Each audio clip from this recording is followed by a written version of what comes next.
Sí, ya podemos poner de lo que vamos a hablar hoy. Y bueno, pequeños detalles. Y ahora tenemos la visita de una funcionaria de la Generalitat para hacer una cuestión administrativa. Bueno, por no desairarle, pues se la ha hecho. Nada, es protocolaria, tiene que ver con cuestiones religiosas. Digo, otra cosa, que no tiene que ver con nosotros. Pero tiene que ver, pero no es el día para esto. Pero por no contrariar tampoco a la muchacha que hace su trabajo, pues lo hemos hecho. Pero bueno, aquí estamos por la gracia de Dios. Amén. ¿Estáis aquí? ¿Sí? Bueno. Estamos en guerra. Tú dices, bueno, la de Ucrania, que ahora los ucranianos le están dando un poco pal pelo a los rusos. Porque, claro, es la guerra más conocida, indeseable guerra. Una guerra sin sentido, una guerra que acaba con vidas humanas. Y en cualquier caso nunca se disculpa este tipo de cosas, ¿no? Pero no estoy hablando de esta guerra, de una guerra convencional, Pero voy a hablar de algunas cosas. Esteban escogió como banner o como post de este mes. Este mes será todo el mes, hablaremos desde diferentes ángulos, varios que van a ir interviniendo la semana que viene, la otra y la otra. Vamos a hablar de la lucha espiritual del cristiano. La lucha espiritual del cristiano. Este es el tema del cristiano y de la cristiana, entiéndase. Hay una lucha espiritual. Vamos adelante. La vida humana en muchos aspectos es semejante a una guerra por la supervivencia personal. Y si os dais cuenta, para unos es una guerra de intereses humanos. Para otros es una guerra por el poder político, ya lo estamos viendo, o por el poder económico. Y para muchos otros es una lucha también contra la enfermedad, contra las enfermedades. Algunas personas que están combatiendo, muchas personas. Tú vas realmente a los hospitales hoy en día, los agentes pastorales, y te se rompe el corazón de ver gente que tiene enfermedades de estas comunes y que no son demasiado importantes, pero hay muchísima gente sufriendo. Hay niños con problemas gravísimos, con cáncer y con tantas enfermedades. Y es una guerra, ¿no? También la tecnología médica, la ciencia médica está ahí. Hay guerras en muchos ambientes. Una guerra contra el hambre. Uno de los propósitos del milenio eran de la agenda famosa 2030, 2020, era acabar con el hambre. Y el hambre no solo no se está acabando con el hambre, sino que está aumentando el hambre en algunas partes del mundo. O sea, estamos haciendo algo, me refiero a nivel las naciones más avanzadas, pero es una guerra contra el hambre porque la gente se muere de hambre. Nosotros aquí en Europa, este es el continente más estable de momento, políticamente, económicamente, socialmente y todos los entes. Pero realmente en algunas partes del mundo la gente tiene hambre y mueren de hambre todavía. Desgraciadamente esto es una realidad. Es una lucha contra infinidad de dificultades. Hay una lucha y a veces una guerra abierta contra muchas cosas que la vida nos depara y en algunos casos de forma más agresiva, para unos que para otros. Y no sabemos por qué, ¿no?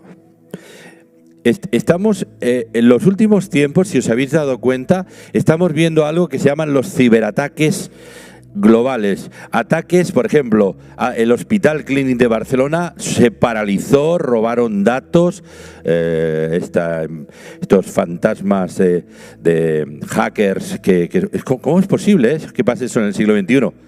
Y a cambio pedían millones para que datos que había allí no se revelaran. O sea, al Pentágono, entraron en el Pentágono y paralizaron el Pentágono bueno, dicen que son los rusos, pero son los americanos, pero son los chinos, pero son los europeos, pero son los indonesios. Todo el mundo está metido en esto. Hay una guerra de hackers y ciberataques que pueden paralizar cualquier cosa. Esto era impensable. Es una auténtica guerra global por parte de los piratas informáticos que en poco tiempo ponen al mundo patas arriba. Es una guerra, es una guerra. real y en algunos casos muy perturbadora. Hay otra guerra que está apareciendo en el horizonte y que parece ser que ahora se están retrayendo o retractando sus inventores, y es el tema de la inteligencia artificial. No solo son robots, en parte ya existen. Facebook funciona de esa manera en buena parte, Instagram y todas las redes.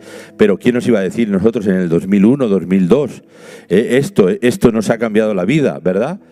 Pero hay ataques de todo tipo, ¿no? Y el tema de la inteligencia artificial puede superar de tal manera a los seres humanos que nos veamos envueltos en una trampa.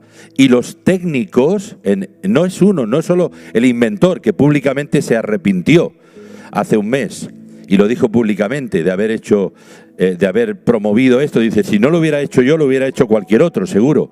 Pero ahora son otras voces de expertos que están diciendo, esto será una guerra en todos los frentes. Os estoy asustando un poco, ahora. Todos los sistemas de seguridad más sofisticados del mundo estarán en riesgo están ya en riesgo con todas estas cosas que estoy diciendo. Entonces, en el fondo esto es una auténtica guerra. ¿Sabéis qué es? Es una auténtica guerra espiritual. Todo esto es una guerra por controlar al mundo. Todo esto es el preámbulo, es el escenario, pero clarísimo. Hay que estar hasta que uno que no entienda ni de teología dice, es la obra de George Orwell, que los lectores que habéis leído, cuando yo la leía en el año 70, decía, esto nunca va a pasar.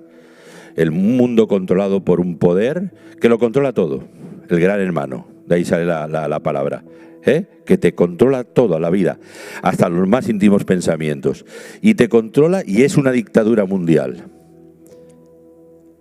Es una que concentrará todo el poder, lo conseguirá a través de una crisis que nadie podrá resolver. Será una crisis que nadie podrá resolver, pero alguien la resolverá y se convertirá en el ídolo mundial. En el Obama de aquel entonces, ¿no? Que parecía que iba a salvar el mundo y no salvó nada. Por lo tanto, vivimos en una auténtica guerra espiritual en mundos paralelos. A nuestro alrededor hay muchas cosas. Nos damos cuenta de unas, pero de otras no. Adelante. Vamos.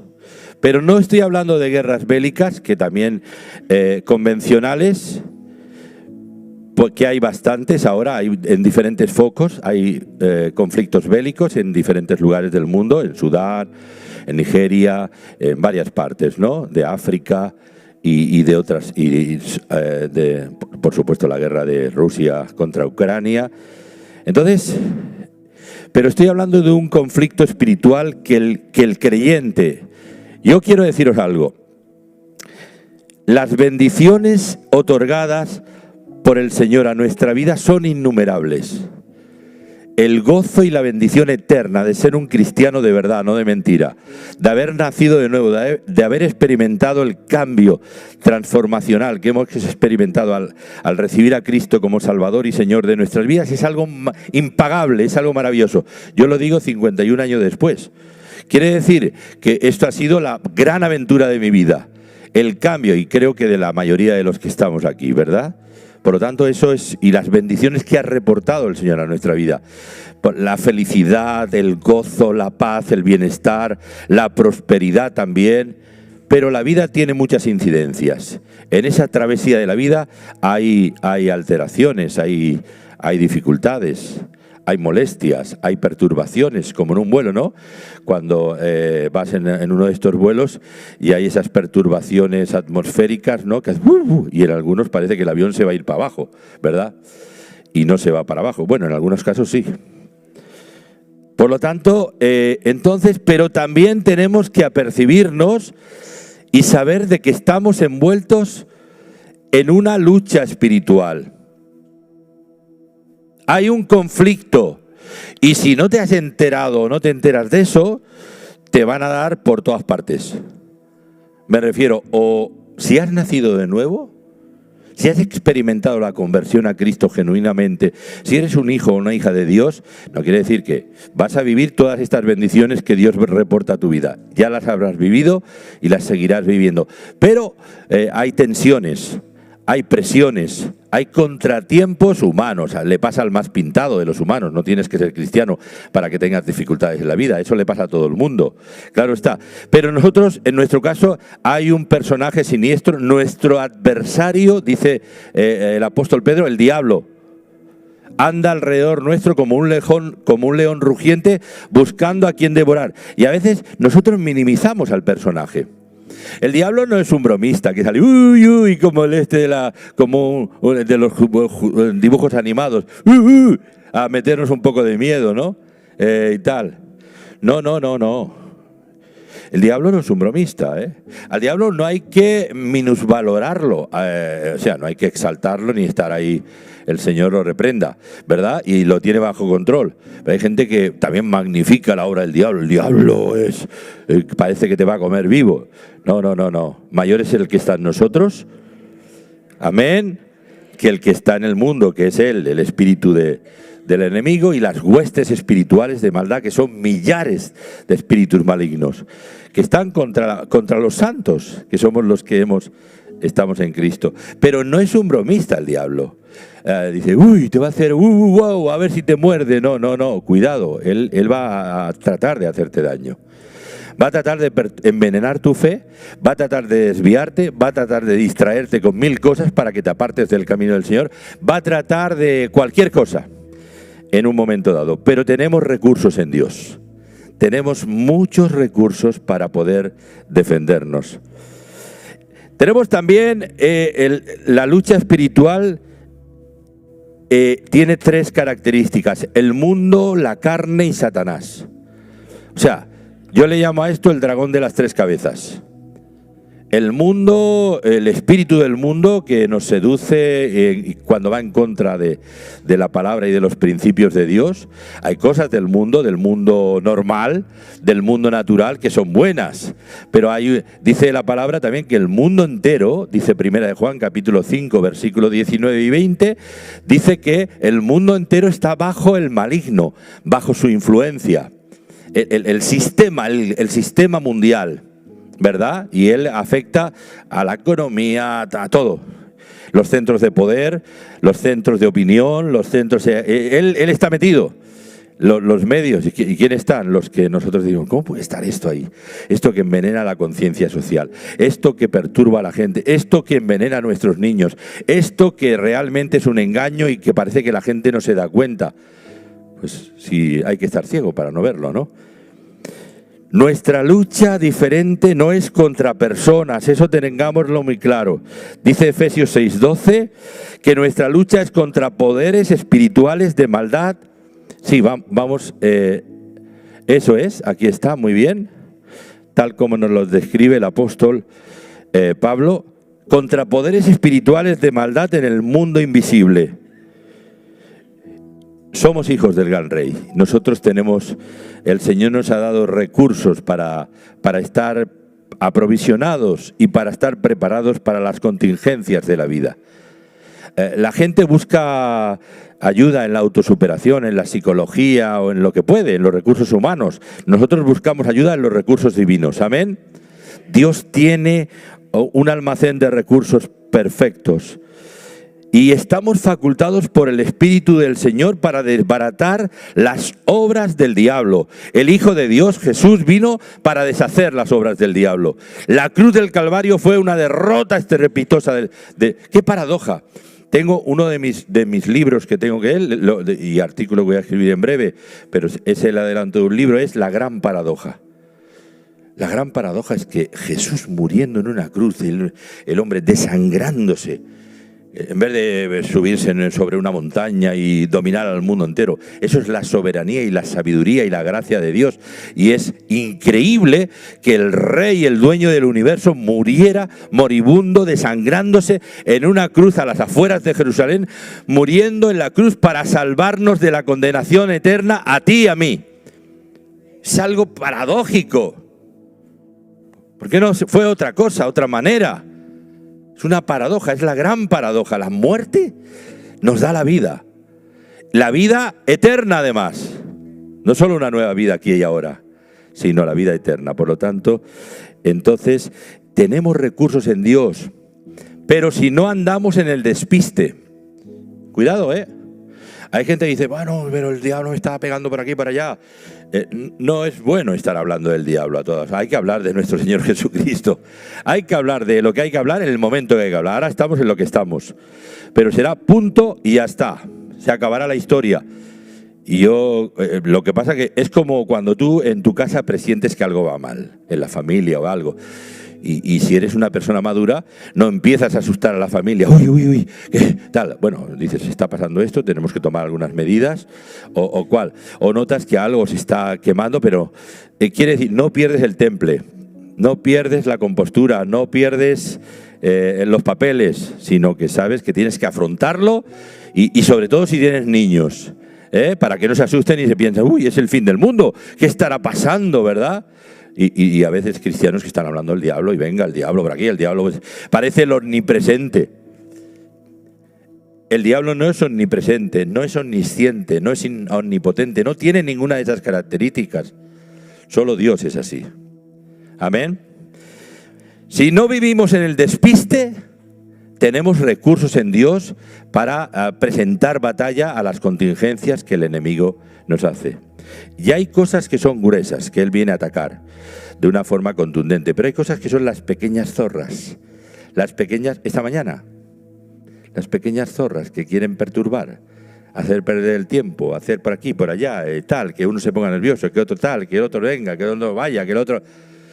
Tranquilos, bueno, es verdad que hay que salir al paso, no hay que ser unos incautos tampoco, pero, amigos, tenemos que ser maduros, ¿vale? Vamos adelante.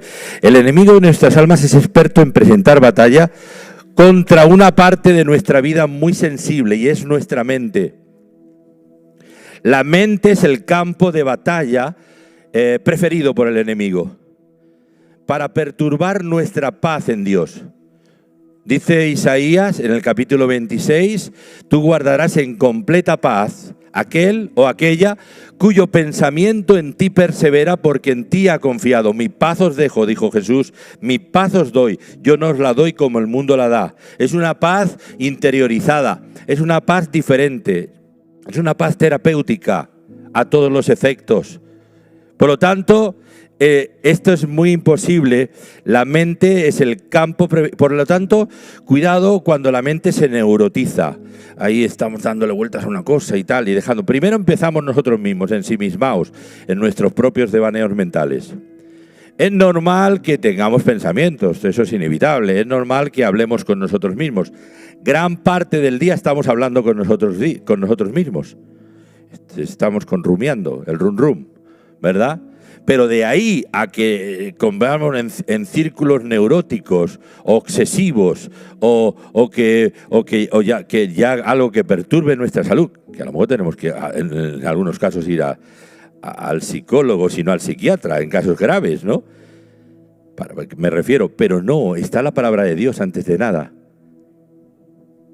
Dice todo lo virtuoso, todo lo bueno, todo lo justo, todo lo honesto, todo lo que tiene, todo lo que es de buen nombre.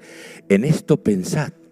Pensemos y dices, ¿pero esto es algo positivismo? No, esto es palabra de Dios.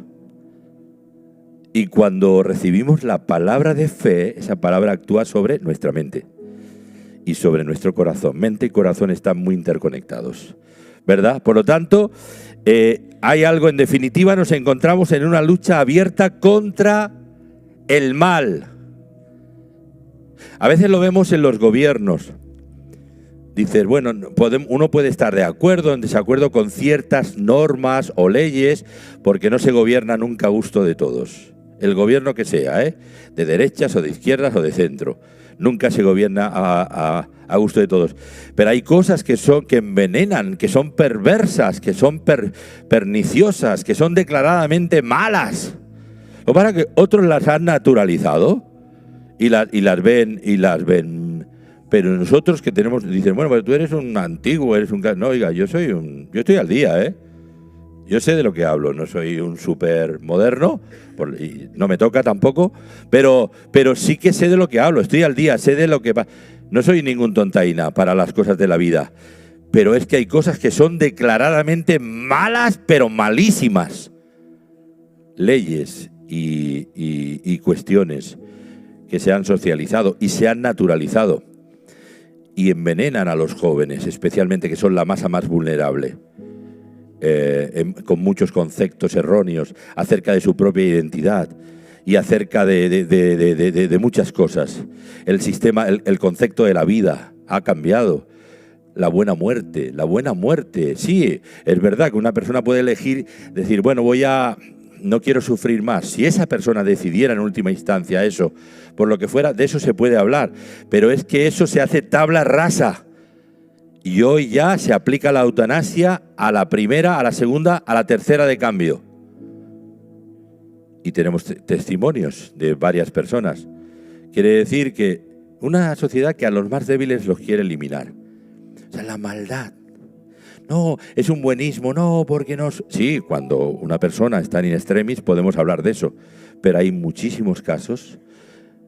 Holanda, por ejemplo, se ha retractado de esta ley. Y varios países europeos. Porque claro, o sea, ya empieza, la maldad crece por todas partes. ¿Quién es el autor de la maldad? El diablo. Es el promotor de la maldad en el mundo. La maldad no ha salido sola, ¿eh? El pecado ha generado maldad en el corazón humano. Pero el pecado y el diablo son cómplices. Son cómplices, ¿verdad? Pero nosotros tenemos una arma poderosa contra eso y es nuestra fe.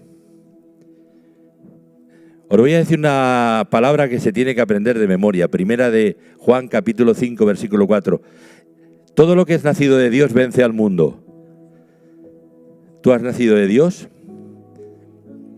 Y esta es la victoria que ha vencido al mundo, nuestra fe.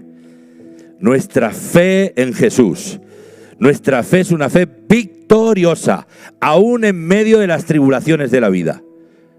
Sino que se lo digan a los 360 millones de cristianos que están sufriendo en el mundo por causa del testimonio de Jesús. Y la mayoría de ellos, la inmensa mayoría, inquebrantables, porque su fe es una fe victoriosa. Amén. Que no se rinde ante nadie. Estos días meditaba el Salmo 3. Sí, no sé, creo sí. Sí, exacto. Bueno, Salmo 3, versículo del 1 al 8, y me percataba cómo David estaba dando este canto de confianza. Dice, oh Dios, cuánto se han multiplicado mis adversarios, mas tú, Jehová, eres escudo alrededor de mí. No temeré a 10 millares de gente que pusieren sitio contra mí. Levántate, Jehová, sálvame, Dios mío. Y vienen días de luchas complicados para cualquiera de nosotros. ¿Quién no ha tenido días malos o tiempos difíciles? Algunos de vosotros que conocemos, muy difíciles.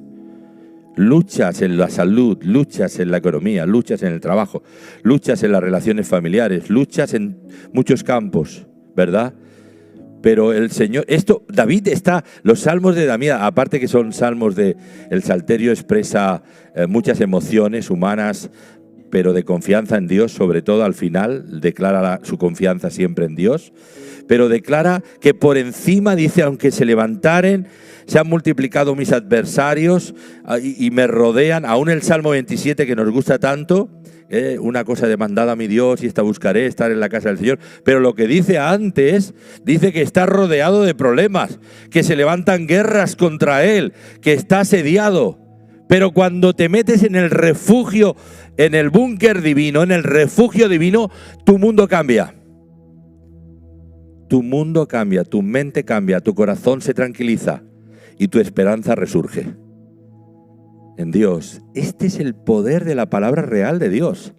Por lo tanto, vamos adelante.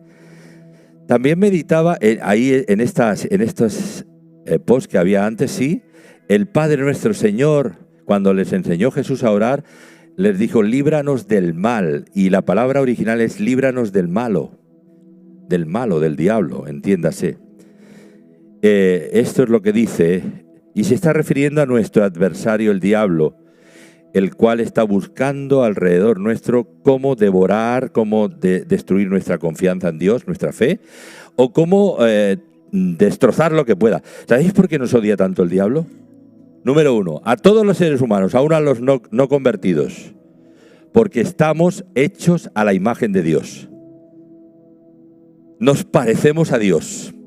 Dios creó un diseño único, original, un copyright que no lo puede nadie, ni los alienígenas de allá, no del metaverso, del multiverso, porque no existen, además. Y esto habla de la soberanía de Dios, de la grandeza que Dios nos ha diseñado a nosotros con exclusividad. Además, esto le añade más honra y gloria. El Salmo 8 dice el Señor, nos coronaste, Señor, de gloria y de honra a la creación, al ser humano, tu obra suprema. Somos la obra maestra de Dios, por lo tanto, es para que le demos gracias. Y nos odia porque nos parecemos, tenemos la semejanza, la imagen de Dios, a todos los seres humanos. Segunda cosa, y a los creyentes nos odia a muerte. Hay una furia satánica contra nosotros, pero está bloqueada, está blindado todo. Si no andamos despistados por la vida, claro. Tenemos un blindaje porque la sangre de Cristo nos ha redimido. El poder de la sangre de Cristo ha perdonado, ha renovado, ha limpiado nuestros corazones. Nos ha rescatado de nuestra vacía manera de vivir y nos ha dado un proyecto de vida eterna. Y esto es algo glorioso. Aleluya. Y ahí el Señor nos dice que resistamos al diablo en 1 de Pedro capítulo 5, versículos 8 y 9, y también al final del capítulo 6 de Efesios, del 10 en adelante, versículo 10 en adelante, que está hablando de la armadura de Dios, de vestirnos de toda la armadura de Dios, al cual resistir, se trata del diablo, al cual resistir firmes en la fe, diciendo, aquí estoy, confío en mi Dios y lo declaro contra viento y marea. Me refiero en los peores momentos y en los buenos momentos también, ¿verdad? Por lo tanto, al cual resistir firmes en la fe. Firmes, firmeza de decir, Señor, soy del Señor, se lo digo pero además no se lo digo porque por el miedo me corroe y me dice, le tengo que decir a ver si encuentro un contrapeso para convencerme a mí mismo. No, es que es verdad, mi corazón está con Él. Mi vida es vital, mi experiencia con Él. Necesito a mi Jesús, al Espíritu Santo, a papá todos los días. Ellos lo hacen de tal forma que aparece como en la película de La cabaña, ¿no? O en la novela esta, ¿no? Que es una metáfora, ¿no? Que es muy original, por cierto, ¿no? Aunque algunos la discuten. Pero es muy bonita, por cierto. Cómo interactúan uno u otro en el momento preciso, ¿verdad? Ahora han hecho una película de eso. Es una metáfora, lo que hacen, pero es muy bonita. Y para mantener nuestra firmeza en la fe, hay una clave muy importante que quiero llamaros la atención y es velad. Velad y orar. Dijo Jesús en el momento crítico, para que no caigáis en la tentación de abandonar. Eso es lo que el mensaje subliminal. Pero velad y orad para no caer en tentación, velad, estar pendientes, vigilad, sed los vigilantes de vosotros mismos. A veces esperamos que, es verdad, nuestro líder de grupo, nuestra líder, está bien, nos ayudan, son como auxiliares, los ancianos de la iglesia son pastores también, los pastores, pastoras y los responsables, estamos para eso y lo hacemos de mil amores. Pero el primer vigilante de ti mismo, de tu vida, eres tú. Tienes que velar. Y velar significa, los que hemos hecho el servicio militar, yo me acuerdo que lo hice lo hice en Melilla, y lo hice en un momento crítico. Parecía que íbamos a entrar en guerra con Marruecos porque se produjo la Marcha Verde. Aprovechó la muerte de Franco, el padre del rey actual de Marruecos, porque quería invadir el Sáhara, que era español en ese momento. Y estábamos todos en pie de guerra ahí, para entrar en una conflagración armada. Estábamos muertos de miedo. Pero estábamos allí. Y por la noche en la frontera ahí con Nador y todo eso, había tiros y se oían por los escarceos de los guardias. Y cuando hacías una guardia Tenías que estar doblemente atento, no era en cualquier sitio. Además, había un polvorín de munición y había que estar doblemente atento porque aquello podía ser una catástrofe. Y estabas en una tensión de cuidado, cuidado, que el enemigo puede venir por cualquier parte. Aquello ya era extremo, ¿no? Pero quiere decir, cuando has hecho el servicio militar, sabes. Y sabes cuando lo has hecho en otro momento más tranquilo, yo lo hice en otro lugar después, la otra parte, un lugar más tranquilo, y cuando estábamos de guardia, tenía unas ganas de que amaneciera, porque nos tocaban las guardias a medianoche. Y esto te rompe el sueño, total, ¿no? Te rompe todo. Pero yo decía, el día que amanezca, que amanezca, que amanezca, que claree el día. Estábamos esperando que el día amaneciera, ¿no? El día viene. Nuestro día, el día del Señor. Amén. Por lo tanto, velad y orad, dice la palabra. Esto es una sugerencia. Vamos adelante. Y la parábola de las 10 vírgenes también nos revela de una forma gráfica el estado de estar velando. Hubo unas que se descuidaron.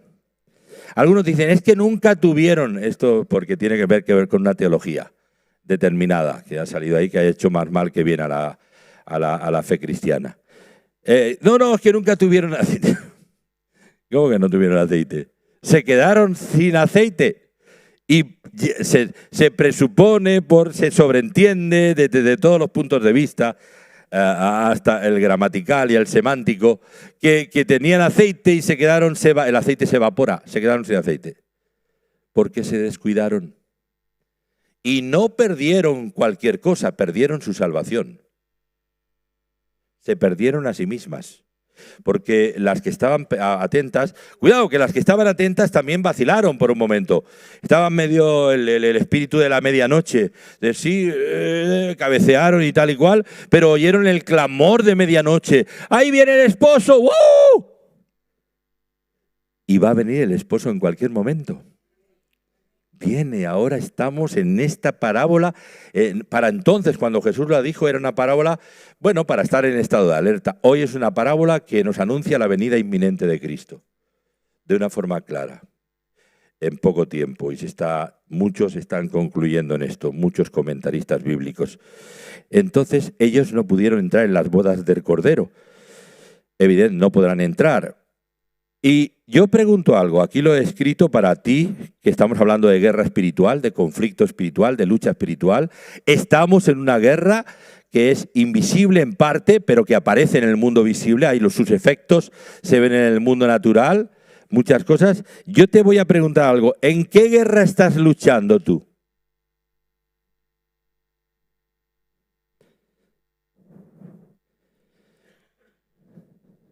¿En tu guerra personal?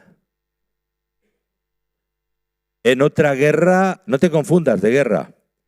Eso le pasó al precioso rey Josías, que fue un buen rey, pero se metió en una guerra. El faraón Necao le dijo, no vengas contra mí, que yo no tengo nada contigo. Y una flecha perdida a un buen rey, uno de los mejores reyes de Judá. ¿Ves? Cuando uno se mete donde no debe. Una flecha perdida por el coselete, por un lugar casi tenía toda la armadura, se le metió una flecha y lo mató, la flecha. Quiere decir, porque se metió en una guerra que no era su guerra. Por lo tanto, no nos confundamos y no nos metamos en batallas que no son nuestras, en critiquerías, habladurías, historias de política farragosa. Si veis que yo hago a veces cosas, yo lo hago y os lo confieso públicamente, y lo oiga quien lo oiga, lo hago estratégicamente. Lo hago para ganar territorio para el pueblo de Dios. Lo hago para buscar mejoras para el pueblo de Dios. Y para que se abran puertas. A mí me importa un rábano. Yo, por supuesto, que no voy a estar votando a gente que perturba y envenena la vida de la gente, la conciencia y el alma y todo, por supuesto que no. Pero aparte de eso, que no estoy metido en ese laberinto, que lo hago porque... Y eso capta la atención de mucha gente que después, en medio de todo lo que hablamos, escucha el Evangelio y muchos se convierten al Señor. Esa es la estrategia. Pero además estamos siendo proféticos, porque estamos anunciándole a la gente que no se meta en líos, que no se meta en cuestiones que son mentiras socializadas. Y tenemos una misión profética, que por eso Onda Paz tiene su importancia. Hay muchos textos que nos hablan de cómo Dios peleaba por Israel. Lo vemos en Josué. Josué es el gran campeón de las batallas, ya lo vemos, desde el capítulo 1, a excepción de Jaí, que tuvo un pequeño contratiempo y lo reparó enseguida porque había un anatema y él no lo sabía. Y fue la historia. Hay que leer los 24 capítulos del libro de Josué, que yo le he titulado a ese libro, El libro de la vida cristiana victoriosa en el Antiguo Testamento, el libro de Josué. Y es el hombre inquebrantable, el conquistador, el ganador, el luchador, el que gana todas las batallas de Dios. Y tú dices, ¿pero esto es posible mantenerse? Dice que al final, dice que no le faltó ninguna de las buenas promesas que Dios le había dado. Y hay algo que dice, todo se cumplió. ¿Puedes vivir una vida así? Sí. Si te lo propones, puedes vivir 51 años después, que el Señor nos ayude a llegar hasta el final de la meta, siendo fieles y guardándonos para el Señor y haciendo lo que debemos. Pero ha sido posible. 51 años, no son 1, 2, 3 ni 10 días. Por lo tanto, es posible. Si es posible para mí, es posible para ti. Amén. Por lo tanto, aquí vemos también a Gedeón, a Ezequías, a Nehemías, a otros que confiaron en Dios absolutamente, pero es necesario asegurarnos de que estamos peleando la guerra correcta, la buena batalla de la fe. Hay otro texto en Daniel capítulo 10, no sé si es aquí, sí. En Daniel capítulo 10, que me gusta mucho cuando lo leemos muchas veces, el ayuno de los 21 días. ¿Hay alguien aquí que ha hecho alguna vez el ayuno de Daniel de 21 días? Sí, varios.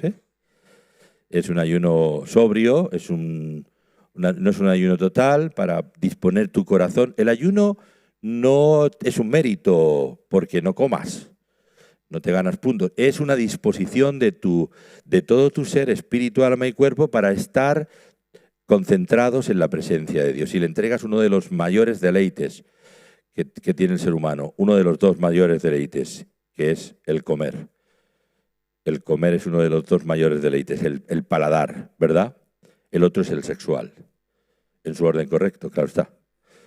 Pero él quiere decir que cuando tú le entregas eso al Señor y estás atento y expectante y buscando, no porque voy a ayunar y el ayunar te va a dar un plus, no, es porque te dispones, si lo haces sobria o completamente. Pero ahí está Daniel en ayuno y oración y ve que viene un mensajero del Señor a decirle que desde el primer momento sus oraciones fueron escuchadas. Y le dice, tú eres muy amado, Daniel. Él estaba ocupando un cargo muy importante, desde luego está claro que el Señor estaba con él. En medio de la gran Babilonia, el imperio más fascinante y glamuroso de todos los tiempos, el de la cabeza de oro, de la visión de Nabucodonosor. Él realmente fue incluso el jefe de gobierno en un momento dado. Luego en el imperio medio-persa ocupó cargos muy importantes. Pero estaba en medio de un mundo de guerra, un mundo de guerra espiritual. Pero sabía estar. Y en medio de eso Dios le habla y le dice, han sido oídas tus oraciones. Y el príncipe de Persia y el príncipe de Grecia se opusieron contra el mensajero que el Señor le enviaba. ¿Y qué habla? Eran poderes de las tinieblas. Cuando la palabra de Dios en Efesios 6, a partir del verso 10 en adelante hasta el 18, dice que tenemos lucha contra huestes espirituales de maldad. Habla de gobernadores de las tinieblas. Ahí eran gobernadores de las tinieblas los que venían a oponerse contra la oración de Daniel. Qué misterio, ¿eh? Pero el Señor nos revela eso para que sepamos que está pasando algo. Cuando oramos pasa algo en el mundo espiritual. Se remueve y se conmueven las cosas. Y los gobernadores de las tinieblas se titulan en griego krosmokrators, que son actores muy poderosos. No son demonillos de estos de poca monta, que son perversos también. Son krosmokrators, son gobernadores que tienen una fuerza en los centros de opinión, de decisión del mundo y tal. Y ahí cuando oramos muchas veces las cosas cambian por el poder de Dios, ¿verdad? Hablábamos de que en el 2011 se levantó una ley aquí de que iban a impedir que iglesias nuevas se abrieran en las comarcas catalanas. Un nuevo director general de Asuntos Religiosos decía que con una iglesia ya había bastante, que ya ninguna más. Y que en otras había que poner más restricciones a los centros de culto en general. Y parecía una batalla perdida, pero nos movilizamos y empezamos a orar. Y un día aciago, me acuerdo, era noviembre del 2011, y estábamos ahí. Y me acuerdo que Esteban estaba preparando allí donde estaba, habíamos puesto un entarimado para que a ver si venía. Y empezó a llover, eran las 4 de la tarde, y la reunión era a las 6 de la tarde. Y no va a venir nadie, y si no conseguimos aquí un impacto, la iglesia va a tener problemas, las iglesias en general. Pero de pronto el cielo se despeja, como si no pasara nada, en 2 horas. Empieza a venir gente desde la estación de Sants y todo, casi 9.000 personas, como pocas veces nos reunimos en la Plaza dels Països Catalán, viene también el secretario de la Federación de FEREDE, vienen todos los representantes, nos reunimos, empezamos a cantar al Señor con Tony Ruiz, maravilloso, dirigió una alabanza maravillosa, hacemos unas declaraciones públicas, nos ponemos allí de rodillas confiando en el Señor. Señor, sálvanos de esta situación que nos parecía un poco que querían eliminar el avance de la obra de Dios en Cataluña. A la semana siguiente dimiten al director general de Asuntos Religiosos. Esa misma semana retiran la ley y la vuelven para atrás. Era una lucha, era un combate espiritual por la pervivencia del testimonio cristiano y de vidas. Las iglesias son casas de luz, son faros, son lugares de bendición, ¿verdad? Por lo tanto, vamos hacia adelante. Hay otra historia que solo os la dejo, no la puedo comentar por el tiempo. Éxodo capítulo 17. Apenas 17 a partir del versículo 8 hasta el 16. Amalek peleaba contra Israel en Refidim y Moisés le dijo a Josué: escógete a varones y sal a pelear contra Amalek. Mañana yo estaré sobre la cumbre del collado y la vara de Dios en mi mano. E hizo Josué como le dijo Moisés, peleando contra Amalek. Mientras Josué, el batallador, peleaba, Moisés y Aarón y Hur subieron a la cumbre del collado. Y sucedía que Moisés, mientras mantenía las manos, fíjate, esto de la gestualidad, levantar las manos es un acto de proclamación. Dices, bueno, no levantamos porque todos la levantan y a ver si no lo quedó mal, ¿no? Si yo no levanto las manos, no tienes que hacerlo por eso. El levantar las manos es un acto de prolongación, de exaltación, de afirmación. En el gesto, en el lenguaje corporal hay un mensaje. Y en este caso, ahí estaba Moisés con las manos en alto y mientras él levantaba las manos, Israel vencía. Cuando él ya se cansaba, qué paradoja.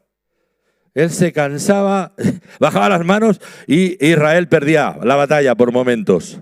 Y entonces Aarón y Hur se dieron cuenta y dijeron, le pusieron una piedra que se sentara y le mantenían las manos levantadas hasta el final.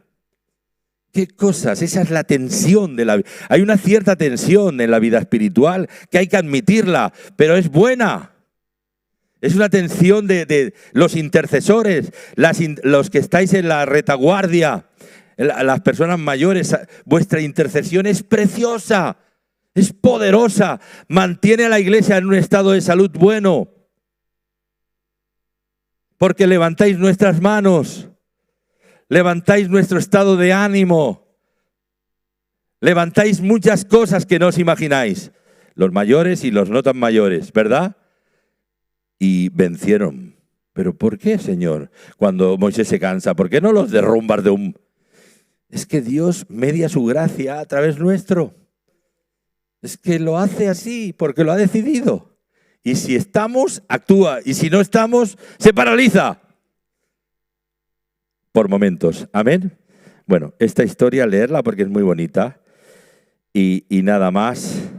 Amalek siempre representa el poder de la carne. Habría muchas enseñanzas que serían muy bonitos. Y voy al final. Hay una ley de la guerra. Hoy como hemos empezado un poco más tarde, pero ya estoy acabando. Menos mal que no está mi amigo Juan, que me controla y dice, cuando dices acabas, te falta un cuarto de hora. Por lo menos. Digo, no voy a engañaros. Dice, las leyes de la guerra está en Deuteronomio capítulo 20.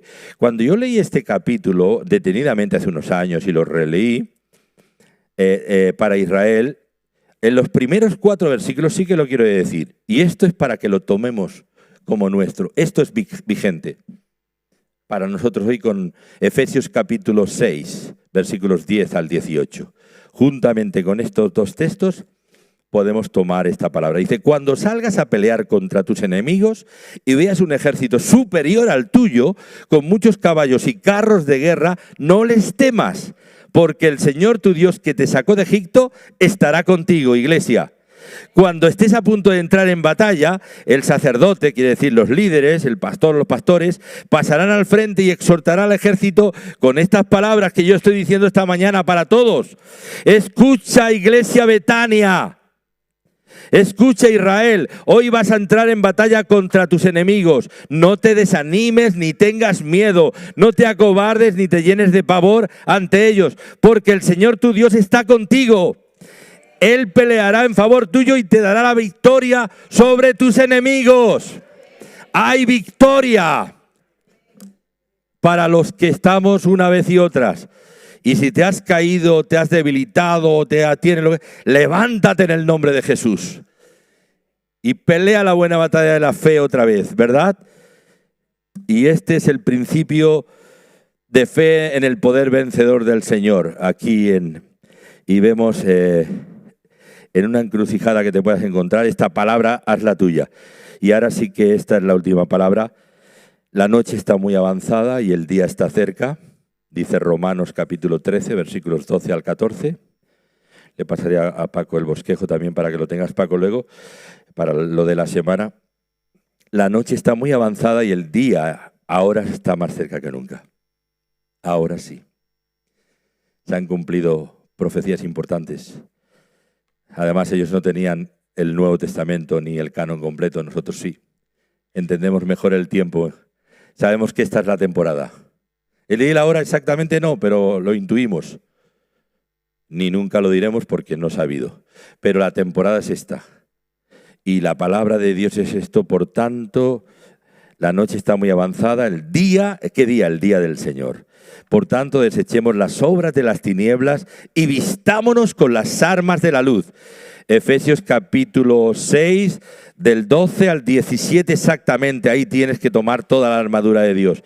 Andemos decentemente, como de día, no en orgías y borracheras, no en promiscuidad sexual y lujurias, no en pleitos y envidias.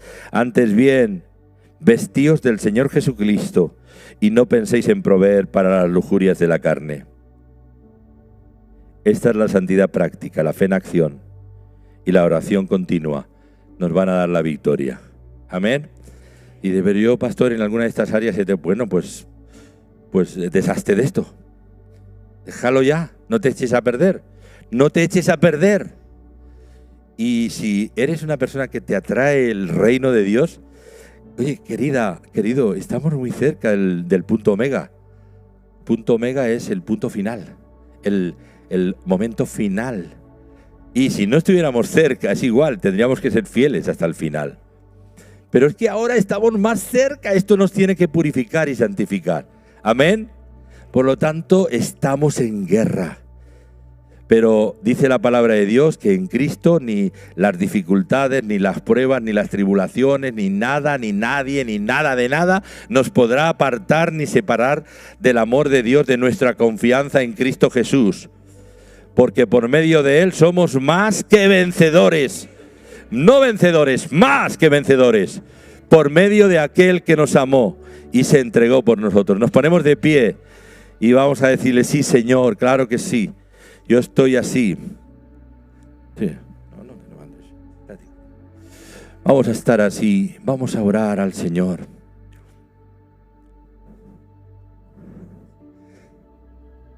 A todos, no solo los... Pero ahora la primera mirada es a los jóvenes que parece que tienen como... O no tienen ganas de nada en este tipo de cosas o en otras. o de pronto cuando los toca el Señor se encienden como una antorcha de fuego. Eso me pasó a mí cuando me convertí al Señor. Encendí como una antorcha, al poco. Y tenía una vida fea, pero la vida de Jesús era mucho más atractiva y era diferente. Esto que he leído últimamente era la práctica de mi vida. Era un chaval de 17, 18 años. Había hecho cosas ya de 20 y tantos años que son realmente deshonrosas, pero que el Señor limpió totalmente. Pero esta vida es mucho mejor, infinitamente mejor. Hay la tensión del... ¿Pero quieres ser parte del ejército de Dios? Jóvenes, ahora sí que les voy a decir a los jóvenes aquí, algunos, todavía nos faltan algunos, pero los que estáis aquí, ¿sois capaces, permitirme, como pastor vuestro, si queréis, no estáis obligados, por supuesto que no, ni el que no quiera que no lo haga, ¿sois capaces de levantar vuestras manos como hizo Moisés en aquel conflicto, levantar vuestros brazos? Algunos sois un poco más tímidos, otros más... Bueno, yo ya lo doy por sentado. ¿Podéis levantar vuestros brazos? Así. Y los que sois jóvenes, muchos, aunque estáis casados, sois jóvenes, tenéis un corazón joven también. Especialmente a vosotros ahora. Hay una mirada, veo como si fuera la mirada, como los ojos del Señor están sobre este lugar. Ahora mismo sí, estoy hablando en el Espíritu. No estoy hablando por hablar. Los ojos del Señor están, porque aquí se prenden vidas. Si Dios ha hecho cosas con varios de aquí de nosotros que han repercutido en muchos proyectos y vidas, con uno solo, imagínate si de tantos que estáis aquí con las manos levantadas. También se lo digo a los mayores, si no os cansáis y queréis uniros, sé que te estáis a todos. Una mano o las dos, te cansarás, no te voy a cansar mucho, pero por momento resiste este tiempo, la mirada del Señor. Los ojos del Señor están sobre los fieles de la tierra. Ahí está, aquí está. Veo al Señor. Ahora. Es como el águila real. Sus ojos son tan penetrantes. Él escanea nuestra vida, nuestros corazones y nos toma y nos dice: eres mía, eres mío, no te ensucies con las cosas de afuera. Guárdate para mí, porque quiero usarte. Quiero convertirte en una flecha mía, en una saeta de salvación. Flecha, en una flecha llena de fuego. Flechas humanas que van a traspasar corazones, que van a traspasar barreras inquebrantables humanamente hablando.